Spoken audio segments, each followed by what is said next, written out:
Hello and welcome to this tutorial, and in this tutorial we'll be finally running our application. But before running our application, the next thing which we need to do is that we need to make some changes to this activity.java file. So the first thing which we need to do is that we need to remove the code which we won't be needing. So we remove the toolbar right here, and we also remove the other things like this. So make sure that your code is cleaned up, and we also don't need these. And also it's better if you make this thing extend to the activity.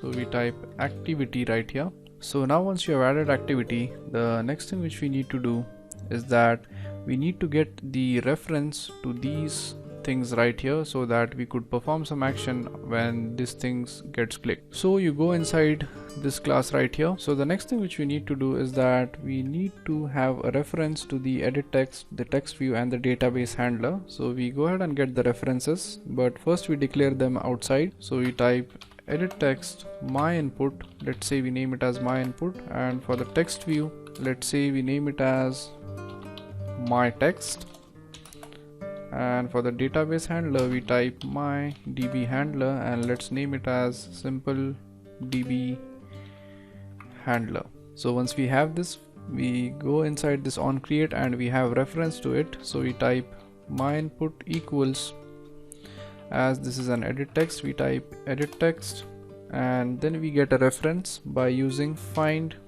view by id r.id.my input. So once we have the reference to this, the next thing which we do is that we get a reference to the text view.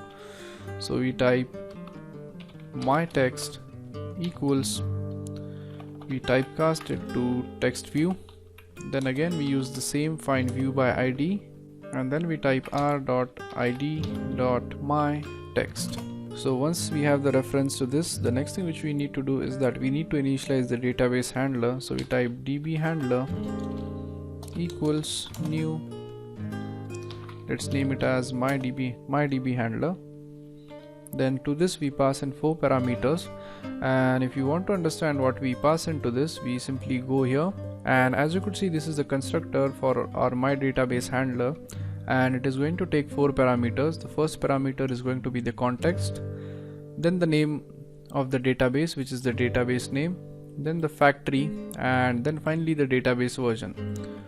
So when we return back to this, we pass in these things. So the first thing is going to be this, so we type this. The next things are not going to be used, so we pass in null, and finally the database version is going to be 1. So once everything is done, we simply create one more method inside this on create for printing the database contents. So we type print database, and it is going to actually print out your database. Now it is going to show us an error, and that is because we have not yet created the method. So we go outside the on create and create the method. So we type public void print database, and in this method we are going to type in the code for printing out the database. So we create a string, so we type string, name it as db string equals db handler, which we have just created, and we use the method which is called as database to strings. So we type database to string, and this method right here is basically going to convert the contents of the database to a string. Now we simply need to change the my text value to this string which we have just extracted.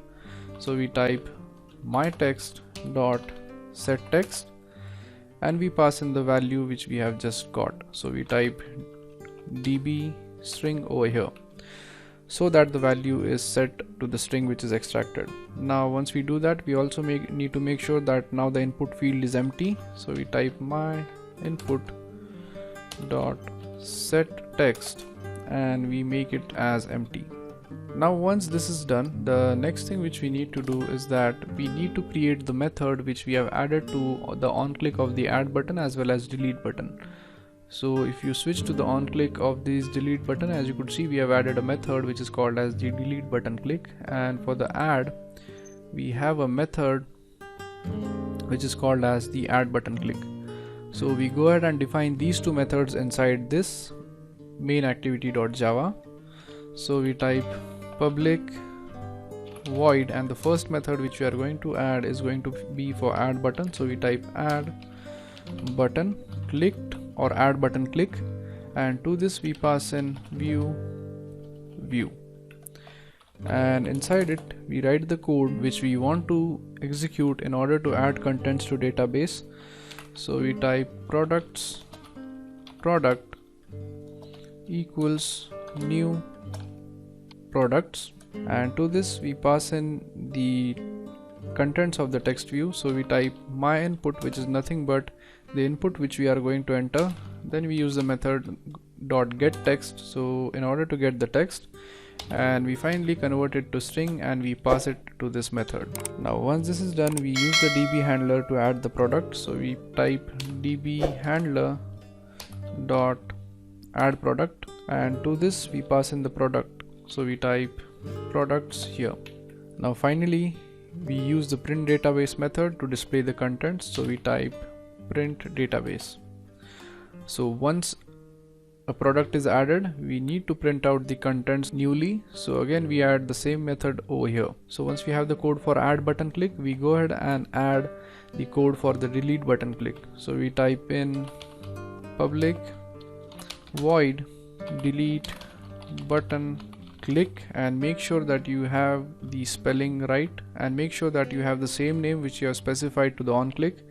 Then we type view, and inside the code we specify what needs to be done when this button is clicked, and basically we just want to delete the text which has been entered. So inside it we type string input text equals, then we get the reference to the my input. So we type my input dot get text, and this is basically going to extract the text, and then we need to convert it into a string. So we type dot to string. So once this is done, we just need to pass it to the db handler for deleting the product. So we type db handler dot delete product, and we need to pass in the input text which we have just created. So we pass in input text here, and this is going to delete the content in the database. And finally after deleting, we need to display the contents in the database. So we type print database. So now once everything is done, we are ready to go and we are ready to launch our application on the emulator. So we save the code